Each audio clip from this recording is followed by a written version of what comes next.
আসসালামু আলাইকুম এভরিওয়ান। পিছুটান গল্পের 11 নম্বর পার্ট। তো চলো বেশি কথা না কইয়া গল্প শুরু করা যাক। রাধিকা আর মিষ্টি আসার পর আমরা নাস্তা করে গাড়ি নিয়ে বের হলাম। কিছুটা সামনে যেতেই দেখি আমাদের অফিসের স্টাফদের গাড়ি, ওরাও হয়তো ঘুরতে বের হয়েছে। ওদের গাড়ির কাছাকাছি আমাদের গাড়ি যেতেই আমি বললাম, জানিস রাধিকা, অনেকেই আছে সাহস নিয়ে সুন্দরবন জঙ্গলের ভিতরে ঢুকে পড়ে, পরে বিপদ আসলে কান্না করে বলে আমাকে বাঁচাও প্লিজ, আমি বাঁচতে চাই। আমার তো হাসি পাই রে। আবার অনেকেই মনে করে বেস্ট ফ্রেন্ডের থেকে গার্লফ্রেন্ডের সম্পর্ক অনেক জটিল। আরে বেটা, তুই তো প্রেম করিস 2 দিন হলো, আর আমাদের বেস্ট ফ্রেন্ডের সম্পর্ক কয়দিনের এর কোনো হিসাব আছে? আবার খুব বড় গলায় বলে, তুই তো রাস্তার ছেলে। রাধিকা আমার মুখে হাত দিয়ে বলল, চুপ করতো। আর ইদানিং দেখছি তুই বেশি বেশি কথা বলিস, কেন এমন করিস বল? আমি রাধিকাকে ইশারা করে বললাম, মুখ থেকে হাতটা সরা, নইলে কিন্তু চুম্মা দিয়ে দিব বলে দিলাম। রাধিকা হাত ছড়িয়ে বলল, কুত্তা তুই আর মানুষ হবি না। আমি রাধিকার হাত ধরে বললাম, জানু তুমি আমাকে মানুষ করে দাও না, চলো আমরা মঙ্গল গ্রহে চলে যাই। রাধিকা গালে আস্তে করে একটা চড় দিয়ে বলল, তুই বসে বসে স্বপ্ন দেখ। আমাদের কাহিনী দেখে মিষ্টি খিলখিল করে হাসছে, ওর হাসি দেখে আমরা হাসছি। মিষ্টি বলছে, আচ্ছা আমরা কি এভাবে হাসছি কেন? মনে হচ্ছে আমরা সবাই পাগল হয়ে গেছি। আমাদের হাসি দেখে সামনে থাকা অফিসের স্টাফরা রাগে ফুটছে। যাক, ওদের সাথে এত মজা করা যাবে না, আমাদের মতো আমরা ঘুরতে থাকি। 2-3টা ঘন্টা আমরা ঘোরার পর বাসায় চলে গেলাম। বাসায় গিয়ে খেয়ে রুমে বসে আছি, তখন মিষ্টি আমাকে ডেকে বলল, রিফাত সামনে গিয়ে দেখ, বড় একটা হল রুম আছে, ওখানে যা রাধিকাকে নিয়ে। আমি বললাম, এখন আবার ওখানে কেন? রাধিকা বলল, আরে তোরে বলছি তুই যা। এই কথা বলে মিষ্টি চলে গেল। আমি রুম থেকে বের হতেই দেখি রাধিকা মন খারাপ করে দাঁড়িয়ে আছে। রাধিকাকে দেখে বললাম, কি ম্যাডাম এভাবে মন খারাপ করে দাঁড়িয়ে আছেন কেন? রাধিকা আমার কথা শুনে বলল, আজকে কেন যেন ভালো লাগছে না। আমি বললাম, তা কি নিয়ে মন খারাপ, আমি কি শুনতে পারি? রাধিকা বলল, শুনে কি করবি? আমি বললাম, কি আর করব, ভালো লাগলে তোরে জড়িয়ে ধরবো, আর খারাপ লাগলে তোরে চুম্মা দিব। রাধিকা বলল, তুই সবসময় এমন করিস কেন, একটু কি মন খারাপ করেও থাকতে দিবি না? আমি বললাম, তুই আমার বেস্ট ফ্রেন্ড, তুই মন খারাপ করবি কেন? দরকার পড়লে তোর জন্য 5টা জামাই নিয়ে আসবো, তাও মন খারাপ করতে পারবি না। রাধিকা বলল, রিফাত এখন কিন্তু মার খাবি। আমি বললাম, দেখি তোর কেমন সাহস, আমাকে মারবি, মেরে দেখা তো। রাধিকা বলল, যা, তোর সাথে আমি আর কথাই বলবো না। এবার সিরিয়াস হয়ে আমি রাধিকার পাশে দাঁড়িয়ে বললাম, আবিরের জন্য মন খারাপ? রাধিকা বলল, আরে না, আবিরের জন্য না, এতদিন ধরে বাবা মাকে দেখতে পারছি না। আমি বললাম, তুই তো এতদিন কথা বলিস নাই, আমি তো এখানে আসছি থেকেই বাবা মায়ের সাথে কথা বলতে পারি নাই। রাধিকা বলল, এখান থেকে গিয়ে তোদের গ্রামে বেড়াতে যাব, যাবি না আমাকে নিয়ে? আমি বললাম, তার আগে একটা মিশন কমপ্লিট করতে হবে, পরে নিয়ে যাব। আজকে আমি তোমাদের এমন একটি বুকমেকার অ্যাপ সম্পর্কে বলতে চাই, যেটি পিএসজি এবং সিরিয়ার অফিসিয়াল পার্টনার। এই অ্যাপে আপনি cricket, football, tennis live match দেখতে এবং তাদের ভবিষ্যৎবাণী করে সহজেই অর্থ উপার্জন করতে পারবেন। সেই সাথে বিএমডব্লিউ, আইফোন, ল্যাপটপ এবং আরো অনেক নগদ পুরস্কার জেতারও সুযোগ রয়েছে। এই অ্যাপটিতে আপনি crush crystal, under and over 21 ইত্যাদি গেম খেলে সহজেই আয় করতে পারবেন। সাইন আপ করার সময় আমার প্রোমো কোড ভোডো7 ব্যবহার করে আপনার প্রথম জমায়েতে 24,000 টাকা পর্যন্ত পান। আপনি বিকাশ, নগদ, ব্যাংক, ক্রিপ্টো, পেপাল এবং অন্যান্য সহজ পদ্ধতির মাধ্যমে সহজেই আপনার জেতা টাকা তুলতে পারবেন। এখানে আপনি 24 ঘন্টা 7 দিন গ্রাহক সহায়তা পাবেন। তাহলে আর দেরি কিসের? রেজিস্ট্রেশনের জন্য আমার পিন কমেন্টে থাকা নির্দেশগুলো ফলো করুন, আর অবশ্যই আমার প্রোমো কোড ভোডো7 ব্যবহার করে প্রথম ডিপোজিটে 24,000 টাকা পর্যন্ত পান। রাধিকা বলল, তুই কি করতে চাস আমাকে পর্যন্ত বলিস নাই, আবার মিশন কি, কিছুই তো বুঝতে পারছি না। আমি বললাম, সময় হলে বুঝতে পারবি, এখন না। রাধিকা বলল, তবে আজই করিস ভাই, ঝগড়া করিস না, সাবধান, ঠিক আছে?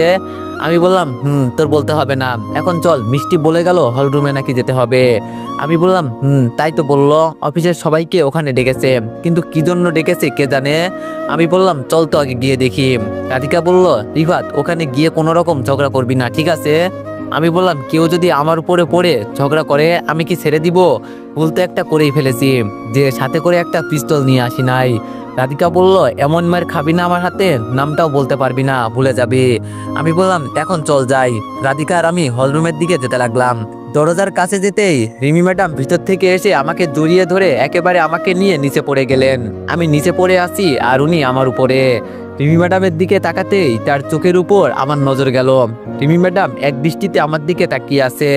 আমি চোখ দিয়ে ইশারা করে বললাম, আমার উপর থেকে ওঠেন প্লিজ। রিমি ম্যাডাম আমার কথা শুনে লজ্জা পেয়ে আমার উপর থেকে উঠে গেল। এই প্রথম আমি আজকে রিমি ম্যাডামকে লজ্জা পেতে দেখলাম। আমি উপরে উঠেই রিমি ম্যাডামকে বললাম একটু দেখে শুনে চলাচল করবেন, যদি মারার এতই শখ থাকে তাহলে রাধিকাকে বলবেন ও আমার খাবারের সাথে বিষ মিশিয়ে দিবে, পরে আমি এমনিই মারা যাব। রাধিকা আমার পিঠে চিমটি দিয়ে বলল, তুই এভাবে বললি কেন? আমি কি তোরে মারতে পারি বল? তোর জন্য আমি এত কিছু করলাম আর আজকে তুই আমাকে এই কথাগুলো বলতে পারলি? আমি রাধিকার গাল টেনে বললাম, সরি বেবি, আমার ভুল হয়ে গেছে, আমাকে মাফ করে দেন। রিমি আমার সামনে থেকে সরে বলল, তোমরা তো নাটক করতে পারো, আর যাই হোক হাঁটাচলা করার সময় একটু চোখ কান খোলা রাখবে, যাতে একজনের কারণে আরেকজনের কোনো ক্ষতি না হয়। আমি বললাম, কিরে রাধিকা, তোর ম্যাডাম কি এই কথাগুলো আমাকে বলল? তাকে বল আমাকে কিছু শিখাতে হবে না, আমি সব কিছু বুঝি। রিমি মুখ বাঁকিয়ে চলে গেল আর আমরা ভিতরে চলে গেলাম। ভিতরে গিয়ে দেখি সবাই বসে আছে। আমরা গিয়ে এক কোনায় চুপ করে বসলাম। সবাইকে একসাথে দেখে বললাম, এখানে কি হতে যাচ্ছে এটাই তো বুঝতে পারছি না। রাধিকার সামনে তাকিয়ে বলল, আমি কি করে বলবো এখানে কি হতে যাচ্ছে? আমি বললাম, আজকে সবাই একসাথে, কাহিনী কি? রাধিকা বলল, আমার মনে হয় কি জানিস, আজ বিকালে তো আমরা চলে যাব, এজন্য হয়তো মিষ্টি আমাদের জন্য কোনো অনুষ্ঠান রাখছে, দেখি ও কি করে। ধীরে ধীরে সবাই চলে আসলো। মিষ্টি সবার সামনে গিয়ে মাইকে বলতে লাগলো, আমরা যদি বড় কোনো ফ্যামিলি পেয়ে থাকি তাহলে সব সময় আমরা এই অনুষ্ঠান করে থাকি, আর আপনারা একই অফিসে চাকরি করেন, সবাই তো একটা ফ্যামিলির মতো। তবে আজকে আমি একটা কথা বলতে চাই, আজকের জন্য সবাই সবকিছু ভুলে যাবেন। অতীতে কে কার সাথে ঝগড়া করেছে, কি না করেছে, এগুলো কিছুক্ষণের জন্য ভুলে যাবেন, ঠিক আছে? এখন আমরা আমাদের কাজ শুরু করি। মিষ্টি এই কথাগুলো বলে কলম দিয়ে কি জানি লিখতে লাগলো। কি জানি ও আজকে কি করবে, তবে দেখি ও কি করে।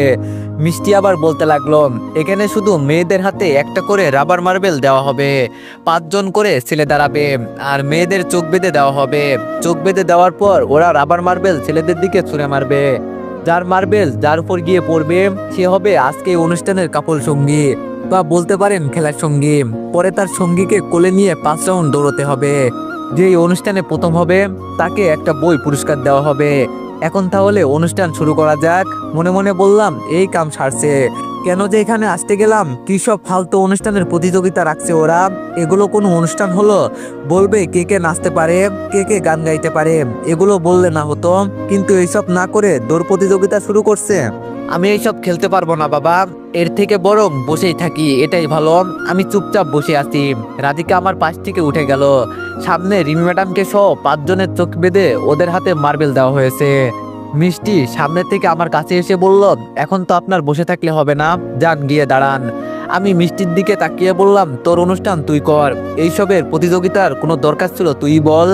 মিষ্টি আমার হাত ধরে টেনে তুলে বলল, দরকার নেই জানি, কিন্তু আমার এখানে কিছু করার নেই, আমাদের মালিকের অর্ডার আছে যে। আমি বললাম, আচ্ছা ঠিক আছে বুঝলাম, এখানে আমি ছাড়া আরো অনেক ছেলে আছে, দেখ তুই ওদের নিয়ে দাঁড় করা। মিষ্টি বলল, আরে বাবা হবে না তো, লিস্টে প্রথমেই তোর নাম আছে। আমি বললাম, নাম থাকলেই কি আমাকে যেতে হবে? আমার জায়গায় অন্য কাউকে নিয়ে নে। মিষ্টি আমার চোখের উপর মায়াবী দৃষ্টিতে তাকিয়ে বলল, আমি জানি তুই আমার সম্মান নষ্ট হতে দিবি না, আর আমার জন্য তো এটুকু করতেই পারবি নাকি? আমি দাঁড়িয়ে বললাম, তো তুই চোখ বেঁধে দাঁড়িয়ে পড়, আমি তোর কোলে নিয়ে দৌড় প্রতিযোগিতা দিব। আমার কথা শুনে মিষ্টি বলল, শক্ত ছিল রে, কিন্তু আমি পারবো না, আমাদের না করেছে মালিক, আজকে আমাদের বস নাই দেখেই তো সবকিছু আমাকে করতে হচ্ছে। এখন কোনো সময় নষ্ট করিস না, চল তো। মিষ্টি আমাকে টেনে কয়েকটা ছেলের সাথে দাঁড় করিয়ে দিল। আমাকে আবিরের পাশে দাঁড় করিয়েছিল, কিন্তু আমি ওর পাশ থেকে সরে অন্য পাশে চলে গেলাম। আবির শুধু আমার দিকে তাকিয়েছিল, কিছু বলতে পারে নাই। মিষ্টি এবার বলল, সবাই একসাথে মার্বেল ছুঁড়ে মারো। আর মিষ্টি আমাদের বলল, তোমরাও চোখ বন্ধ করে থাকো। কি আর করার, মিষ্টির কথা তো শুনতেই হবে নাকি। চোখ বন্ধ করার পর একটা মার্বেল আমার উপর এসে পড়লো। মার্বেলটা নিচে পড়তেই চোখ খুলে ওটার নিচ থেকে হাতে নিলাম, তবে মার্বেলের কালারটা নীল রঙের। এই নীল রং যে আমার কতটা পছন্দের, যাক এখন দেখি কোন মেয়ের সাথে আমার জুড়ি মিলেছে। মিষ্টি মাইকে এক এক করে সবার নাম প্রকাশ করলো, শেষে আমার নামের সাথে রিমির নাম প্রকাশ করলো, আর বলল যাদের নাম প্রকাশ করা হয়েছে তারা যেন এসে তাদের পাশে দাঁড়ায়। আমি হাত উপরে তুলে বললাম, মিষ্টি আমার পেট ব্যথা করছে, আমি এই খেলা খেলতে পারবো না, আমাকে মাফ কর। মিথ্যা বললাম, কারণ রিমির সাথে খেলার ইচ্ছা নাই আমার। মিষ্টি বলল, আজকে যত কিছুই বল না কেন কাজ হবে না, এখন সবাই সবার জায়গায় দাঁড়িয়ে পড়ো, খেলা শুরু হবে। ধুর, কি যে এক বিপদে পড়লাম, যা আমি চাই নাই এই বিপদ এসে আমার উপর পড়ে, কি যে করব। আমি ধীরে ধীরে হেঁটে রিমির পাশে যাচ্ছি। তবে রাধিকা অফিসের অন্য একটা ছেলের সাথে পড়েছে। আর অপরদিকে আবির রাগে শুধু ফুলছে, কিছু বলতে পারছে না। আমি রিমির পাশে দাঁড়াতেই রিমি বলল, তোর কি আমার সাথেই পড়তে হলো, অন্য কারোর সাথে পড়তে পারিস নাই? আমি বললাম, আমিও তো এটাই চাইছিলাম, যে অহংকারী কোনো মেয়ের সাথে যেন আমি না পড়ি। তাহলে আমি এক কাজ করি, মিষ্টিকে বলি আমি যে আমাকে অন্য কারোর সাথে দিতে, কেমন? তবে অবাক করার বিষয় হলো, রিমি আমার কথা শুনে আমার হাত ধরে ফেলল আর বলল দরকার নেই। মিষ্টি আবার আমাদের উদ্দেশ্য করে বলল, যে যার সাথে পড়েছে তারা যেন তাদের কোলে নিয়ে রেডি থাকে। এইদিকে আমি মিষ্টির কথা শুনে দাঁড়িয়ে আছি, আমার তো আর খেয়ে দেয়ে কাজ নেই, এই বিপদ কোলে নিয়ে দৌড় প্রতিযোগিতা দিব। রিমিও চুপ করে দাঁড়িয়ে আছে, কে যে কি করব এটাই বুঝতে পারছি না। এবার মিষ্টি আমার দিকে এগিয়ে এসে বলল, দেখ রিফাত, সময় নষ্ট করবি না, ঝগড়া আছে তোদের মাঝে মানলাম, কিন্তু আজকের জন্য কোনো ঝামেলা চাই না আমি। আর আমাদের মালিক তিনি ভিডিও কলে কিন্তু সবকিছু দেখছেন। রিমিকে শুনিয়ে আমি মিষ্টিকে বললাম, মিষ্টি, রিমির জায়গায় তুই চলে আয় না, তোরে আমি কোলে নিতে পারবো। মিষ্টি বলল, রিফাত এখন কিন্তু মার খাবি বলে দিলাম, সবাই কিন্তু দাঁড়িয়ে আছে। আমি আমার গাল এগিয়ে দিয়ে বললাম, তুই বুঝি আমাকে মারতে পারবি মিষ্টি, মেরে দেখা আমাকে। মিষ্টি আমার চুল ধরে বলল, জানি না তোর দিকে তাকালেই কেন মায়া লাগে, আজকে যদি এই মেয়ের জায়গায় আমি থাকতাম তাহলে নিজেকে কতটা ভাগ্যবান মনে করতাম জানিস। মাঝে মাঝে বলতে ইচ্ছে করে যে। রিমি মিষ্টিকে থামিয়ে দিয়ে বলল, ও ম্যাডাম, আপনার কাজ গিয়ে আপনি করেন, এখানে এসে লাইন মারার দরকার নেই, এখান থেকে যান, আমরা আমাদের বিষয়টা দেখছি। রিমির কথা শুনে মিষ্টি মন খারাপ করে চলে গেল। মিষ্টি যেতেই রিমি আমাকে বলল, আমাকে কোলে নেন। আমি বললাম, আমি পারবো না, আমি অপরিচিত কাউকে কোলে নিই না। রিমি বলল, দেখ রিফাত, এখানে সবাই দাঁড়িয়ে আছে আমাদের জন্য, আমাদের মাঝে ঝগড়া আছে সেটা শুধু আমাদের মাঝেই, আমাদের জন্য কি ওরা এভাবে দাঁড়িয়ে থাকবে? বিপদে পড়েছি যেহেতু, বিপদ থেকে তো উদ্ধার হতেই হবে নাকি? উপায় না পেয়ে আমি রিমিকে কোলে নিয়ে নিলাম। আজকে আমি আমার শত্রুকে কোলে নিচ্ছি, না জানি কখন যে পিছন থেকে ছুরি ঢুকিয়ে দেয়। যে লম্বা মাঠ তৈরি করেছে মিষ্টি, আমার মনে হয় না কেউ এটা 5 রাউন্ড দৌড়াতে পারবে, তার আগেই পড়ে যাবে সবাই। আচ্ছা ঠিক আছে, দেখা যাক। রিমি আমার কোলে উঠে আমার দিকে তাকিয়ে বলল, ভুল করলে আমি করেছি, আর এটাও জেনে বুঝেই করেছি, কিন্তু বড় কথা হলো তুই তো আর মরিস নাই, বেঁচে আসোস। তবে আজকে শুধু এটুকুই বলতে চাই, মানুষ তো সব সময় আর একরকম থাকে না। যেই দিন আমি তোর চোখে। আমি বললাম, এত কথা বললে নিচে ফেলে দিব, কিন্তু বলে দিলাম পরে কোমর ভেঙে বাড়িতে বসে থাকবেন, আর আমি আপনাকে কখনো বিশ্বাস করি না। আমি জানি আপনি যে কোনো সময় আমার পিঠে ছুরি ঢুকিয়ে দিতে পারেন, এটুকু যে আপনাকে দিয়ে হবে আমি এটা জানি, কারণ আপনি আমার উপর প্রতিশোধ নিতে অন্ধ হয়ে গেছেন। আমার উপর প্রতিশোধ নেওয়ার জন্য আপনি যা ইচ্ছা তাই করতে পারেন, এটা আমি জানি। এখন তো আমি আপনার চোখের সামনে, এই জন্য প্রতিশোধ নিতেও ভালো লাগে। তবে যখন আমি থাকবো না তখন বুঝবেন, আমার মতো কেউ আপনাকে ঝাঁপিয়ে বাঘের পেট থেকে বাঁচাবে না। তবে আফসোস লাগে এই জায়গায় যে মানুষের জন্য এত কিছু করলাম, আর সেই দিন শেষে আমার পিছনে ছুরি ঢুকিয়ে দিল। আমার কথাগুলো শুনে রিমি চোখ বন্ধ করে দিল, ও কোনো কথা বলছে না, হয়তো আবার নতুন করে প্ল্যান করছে কিভাবে আমাকে মারবে। হায় রে মানুষ। মিষ্টি সবার উদ্দেশ্যে বলল, আজ পর্যন্ত এই প্রতিযোগিতায় জিতেছে মাত্র 2 জন পারফেক্ট জুটি, আর এখান থেকে কি হবে সেই পারফেক্ট জুটি আমরা তাই দেখতে চাই। তো এখন শুরু করা যাক। মিষ্টির কথা শুনে শুধু বললাম, মিষ্টি, তুই তো আমাকে চিনিস নাই, আমি এই প্রতিযোগিতায় অংশগ্রহণ করতে চাই নাই, কিন্তু তুই আমাকে নিয়ে এলি, এখন দেখ আমি কি করি। মিষ্টি যখন আমাদের শুরু করতে বললাম তখন আমি রিমিকে কোলে নিয়ে হাঁটতে লাগলাম, আর সবাই দৌড়াতে লাগলো। রিমি আমার চোখের দিকে তাকিয়ে বলল, আমি কারো কাছে কোনোদিন কিছু চাই নাই, আমার টাকা পয়সা আছে, আমি যা ইচ্ছা তাই করছি। আজকে মিষ্টি এই বইটা পুরস্কার দিবে। বইটা কোনো এক রোমান্টিক ভালোবাসা নিয়ে লেখা হয়েছে, আর এই বইটা আমার খুব খুব পছন্দ হয়েছে। তুই কি আজকে আমাকে এই বইটা নিয়ে দিবি? এটাই চাওয়া তোর কাছে আমার। রিমির কথা শুনে একটা হাসি দিয়ে বললাম, কত মানুষের কত উপকার করলাম, আজকে এটা পারবো না কেন? তবে আমার পিঠে এখন ছুরি ঢুকিয়ে দিবেন না আবার, আগে দৌড়ে আপনাকে জয়ী করি, যখন দেখবেন আমি জয়ী হয়ে গেছি তখন ঢুকিয়ে দিয়েন। আমি জানি আপনি সাথে করে ছুরি নিয়ে আসছেন। এই কথা বলে রিমিকে নিয়ে দৌড়াতে শুরু করলাম। আজকে যে করে হলেই হোক আমার এই অনুষ্ঠানে প্রথম হতে হবে। হয়তো রিমি আমার উপর প্রতিশোধ নিবে, কিন্তু ও একটা বই চেয়েছে আমার কাছে, আমি কি এটা ওকে এনে দিতে পারবো না? আমাদের আবার মন ভালো ভাই, কেউ যদি মন খুলে আমার কাছে কিছু চাই আর সেটা যদি আমি দিতে পারি তাহলে সেই জিনিসটার জন্য নিজের জীবন পর্যন্ত দিয়ে দিব। দেখতে দেখতে 5 জনের ভিতরে 3 জন পড়ে গেল। এখন আবির আর শুধু আমি আছি। আবির আমার থেকে একটু আগিয়ে আছে, তবে আমি যে দৌড়াচ্ছি আমার শরীর থেকে ঘামের ফোঁটা রিমির গায়ের উপর পড়ছে। কিন্তু আজকে উনি কিছু বলছেন না। সেই দিন তো ওনার পাশে বসার জন্য আমাকে কত কথা শুনিয়ে দিলেন, আর আজকে উনি শুধু আমার দিকে অবাক হয়ে তাকিয়ে আছে। বুঝলাম না আজকে ওনার কি হয়েছে। শেষ রাউন্ডে আবির আমার থেকে এগিয়ে আছে। রিমি ম্যাডাম এবার বলতে লাগলো, রিফাত আমি জানি তুমি পারবে, আর মানুষ এমন কোনো কাজ নেই যে তার বউ যদি তার পাশে থাকে তাহলে সেটা সে কখনো করতে পারবে না। রিমির এই কথাটা আমার কানের কাছে বাজতে লাগলো। ও বললোটা কি? রিমির কথার ঠেলায় আমি আবিরের পাশ কাটিয়ে আগে চলে গেলাম আর ফার্স্ট হয়ে গেলাম। রিমিকে আমি কোল থেকে নামিয়ে হাঁপাতে লাগলাম, আর আমার শরীর থেকে টপ টপ করে ঘামের ফোঁটা নিচে পড়ছে। হঠাৎ করে রিমি ম্যাডাম উনি ওনার ওড়না দিয়ে আমার কপালে ঘাম মুছে দিতে লাগলো। এই দেখে সবাই হাঁ করে আমার দিকে তাকিয়ে আছে। আমি রিমি ম্যাডামের হাত ধরে বললাম, সব জায়গায় সবসময় সবকিছু হয় না, আর এখানে সবাই জানে যে আপনি আমাকে মারতে সবসময় আমার পিছনে পড়ে থাকেন। আজকে এইসব করার জন্য সবাই মনে করবে আপনি আবার আমার সাথে ভালো ব্যবহার করতে শুরু করবেন। তবে কেউ চিনুক আর না চিনুক আমি ঠিকই আপনাকে চিনি। সুযোগ পেলেই যে আপনি পিছনে ছুরি ঢুকিয়ে দিবেন। আপনাকে সবাই হয়তো বিশ্বাস করতে পারে, কিন্তু আমি না। আপনার সাথে থাকতে থাকতে আপনাকে আমার ভালো করেই চেনা হয়ে গেছে। ওই কথাই আছে না, মানুষ হয়তো উপর থেকে পরিবর্তন হতে পারে, কিন্তু ভিতর থেকে সে চাইলেও পরিবর্তন হতে পারে না যদি তার মন মানসিকতা চেঞ্জ না হয়। এই কথা বলে আমি মিষ্টিকে বললাম, মিষ্টি আমার পুরস্কারটা ওকে দিয়ে দাও, আমার এইসবের দরকার নেই। সবার সামনে রিমিকে এইসব বলাই রিমি মাথা নিচু করে দাঁড়িয়ে আছে, হয়তো অপমানিত বোধ করছে। ও হলে হয়েছে, তাতে আমার কি? ওর এইসব অভিনয় আমার ভালো লাগে না। পরিস্থিতি সামলাতে মিষ্টি বলল, আজকে আমাদের অনুষ্ঠানের বিজয়ী হয়েছেন রিমি ম্যাডাম আর আমাদের বীরপুরুষ রিফাত। মিষ্টির মুখ থেকে বীরপুরুষ শব্দটা শুনে বেশ ভালোই লাগছে। আমি গিয়ে রাধিকার পাশে বসে গেলাম। রাধিকার পাশে বসতে রাধিকা বলল, এমনটা না করলেও পারতি, সবার সামনে এভাবে অপমান করতে হলো। তুই দেখলি উনি আজকে তোরে কিছু বলে নাই, একটু আদর করছিল, করতে দিতি।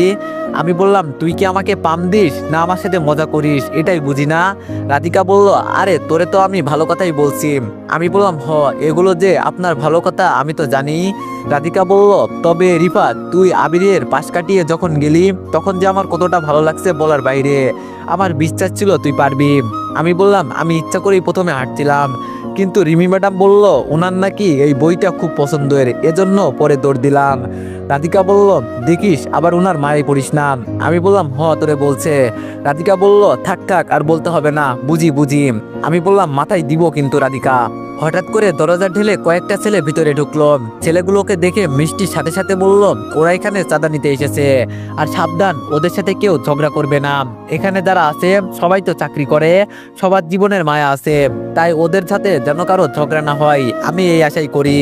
সবাই 100 করে টাকা দিয়ে দাও, নইলে ওরা ঝামেলা করবে। মিষ্টি যখন কথা বলছিল তখন ওর মুখে কিছুটা ভয়ের ছাপ দেখতে পেলাম। হয়তো যারা এখানে চাঁদা নিতে এসেছে তারা খুব ভয়ঙ্কর। থাক, আমাদের অযথা ঝগড়া করে লাভ নেই। পকেট থেকে 100 টাকা বের করে ওদের হাতে দিয়ে দিলাম। একটা ছেলের হাতে আবার পিস্তলও আছে। সবার কাছ থেকে টাকা নিয়েছে, কিন্তু রিমি ম্যাডামের সামনে গিয়ে দাঁড়িয়ে গেল। যার হাতে পিস্তল ছিল সেই ছেলেটা রিমিকে বলল, আমরা এখানে কোনো ঝামেলা করব না, তোদের বলার পর সবাই টাকা দিলি, কিন্তু তোর গলার চেনটা আমার খুব পছন্দ হয়েছে, ওটা আমাকে দিয়ে দে। রিমি ভয় পেয়ে বলল, প্লিজ এটা আমি দিতে পারবো না, এটা আমার আম্মু দিয়েছে, এমনটা করবেন না প্লিজ। ছেলেগুলো ধমক দিয়ে বলল, তোরে আমরা যেটা করতে বলছি সেটা কর। রিমি ভয় পেয়ে ওদের কথা শুনে কান্না করে দিল। গলার চেনটা ও দিতে চাচ্ছে না, হয়তো এটা ওর খুব প্রিয়। সবাই ভয় পেয়ে চুপচাপ দাঁড়িয়ে আছে, মিষ্টি পর্যন্ত কথা বলছে না। আমি দাঁড়াতেই রাধিকা আমার হাত ধরে বলল, প্লিজ তোর পায়ে পড়ি, তুই যাস না, তোরে ওরা মেরে ফেলবে। আমি রাধিকার কথা শুনে ওদের সামনে গিয়ে বললাম, প্লিজ বড় ভাই এমন করবেন না, ওর আম্মু হয়তো ওটা ওকে দিয়েছে, এজন্য দিতে চাইছে না। এই কথা বলে আমি পকেট থেকে আমার ফোনটা বের করে ওদের দিয়ে বললাম, ভাই এই চেনের বদলে এটা নিয়ে যান। তা ওর কাছ থেকে এটা নিবেন না। ছেলেগুলো আমার কাছ থেকে ফোনটা নিয়ে বলল, তোর সাহস আছে বলতে হবে, আজ পর্যন্ত কেউ ভয়ে আমাদের সাথে কথা পর্যন্ত বলে নাই, দেখলেই ভয়ে কাঁপতে থাকে। আর তুই থাক, তোরে কিছু বললাম না, আর চেনের বদলে ফোনটা নিয়ে গেলাম। পরে এই মেয়েকে বলিস টাকা দিয়ে দিবে। একটা ছোট জিনিসের জন্য তুই তোর ফোনটা দিয়ে দিলি। আমাদের চোখে সত্যিই তুই খুব ভালো ছেলে, যদি কোনোদিন কোনো বিপদে পড়িস আমাকে বলবি। এখন আমরা গেলাম। এই কথা বলে ওরা চলে গেল। রিমি ম্যাডাম শুধু কান্না করতে লাগলো, কিছু বলছে না। আমি আবার গিয়ে আমার জায়গায় বসলাম। ছেলেগুলো যেতে না যেতেই ভাই একটা মাইক্রো এসে থামলো। এখন আবার কে অসময়ে এসেছে? হঠাৎ করে বাইরে প্রাইভেট কার আসার কারণে সবার নজর ওইদিকে। তবে মাইক্রোর দরজা খুলে যারা বের হলো তাদের দেখে বেশ অবাক হলাম। ভিতর থেকে আমার বাবা, রিমির বাবা, আপু আর রিমির বড় বোন সুমি, ওদের দেখে আমি সত্যিই বোকা হয়ে গেলাম। রাধিকার সাথে বসেছিলাম, কিন্তু ওদের এখানে দেখে দাঁড়িয়ে গেলাম। বাবা কিভাবে জানে যে আমি সুন্দরবনে ঘুরতে আসছি, আবার সাথে করে রিমির বাবাকে নিয়ে আসছে। সবাই একসাথে মিলে ভিতরে ঢুকলো। রিমি ওর বাবাকে দেখে একটু এগিয়ে গেল। রিমি ওর বাবার সামনে গিয়ে বলল, বাবা তুমি এখানে? রিমির কথা শুনে ওর বাবা ঠাস করে ওর গালে একটা চড় বসিয়ে বলল, তোরে তো আমার মেয়ে বলতেও ঘৃণা হচ্ছে। আজকে আমি নিজ কানে যা শুনলাম আমি তো বিশ্বাসই করতে পারছি না। তুই কিভাবে একটা ছেলের উপর এত অত্যাচার করতে পারিস? ও তো বাইরের কোনো ছেলে না। যেই ছেলে তোরে বিয়ে করেছে তাকে কিভাবে তুই এত অত্যাচার করতে পারিস? বিয়ে হবার 6 মাস পর ডিভোর্স হয়, আর তার আগেই তুই ওর সাথে। সিসি, তোরে তো আমার মেয়ে বলতেও ঘৃণা হচ্ছে।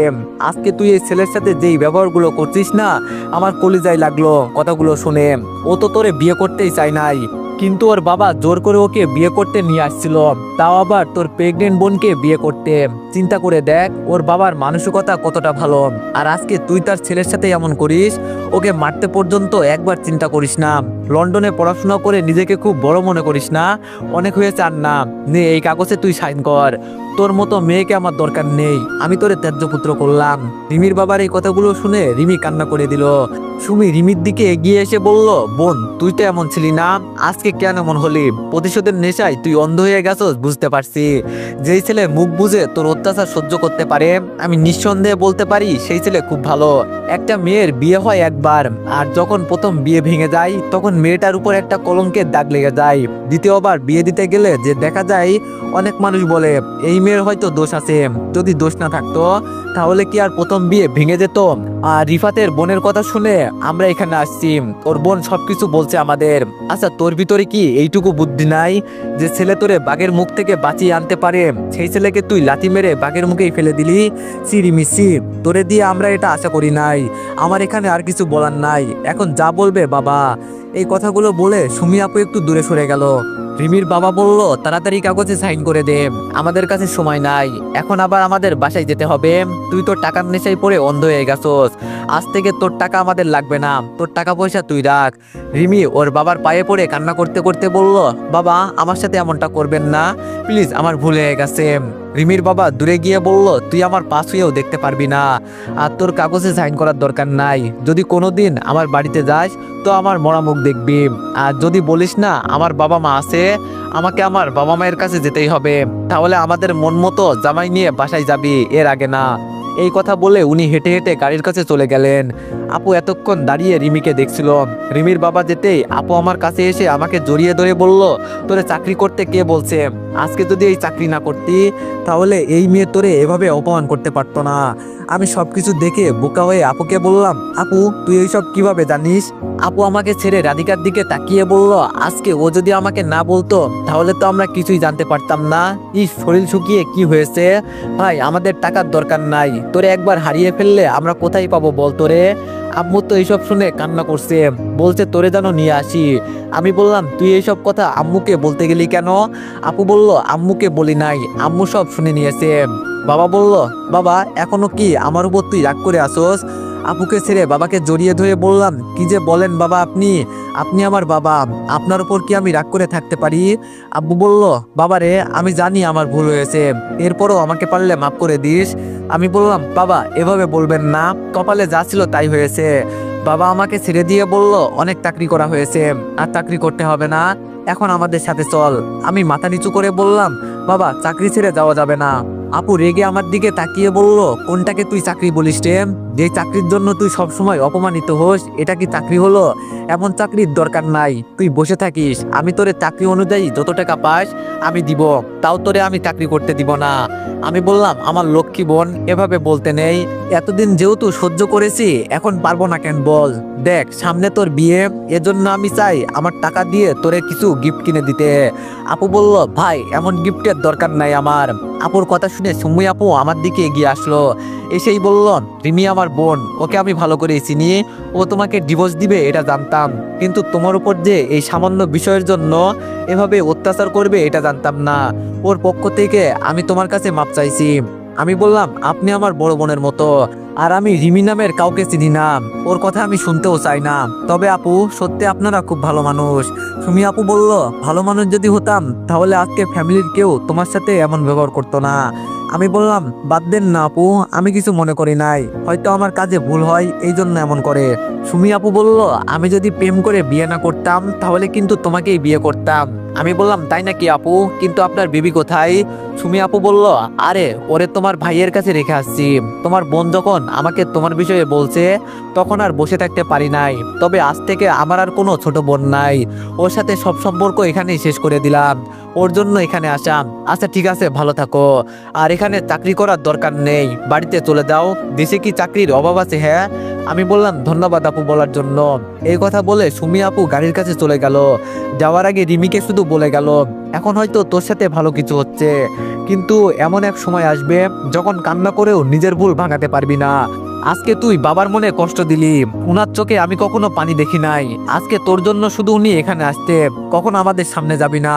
আর যদি যেতেই হয় বাবা যা বললো তাই করবি, কিভাবে কি করবি সেটা জানি না, তবে বাবার কথা রাখিস। এই পর্যন্ত বলে সুমি আপু গাড়ির ভিতরে ঢুকে গেল। তো এভরিওয়ান, সবাই নেক্সট পার্টের জন্য একটু বেশি বেশি লাইক আর কমেন্ট করে দিও। ধন্যবাদ।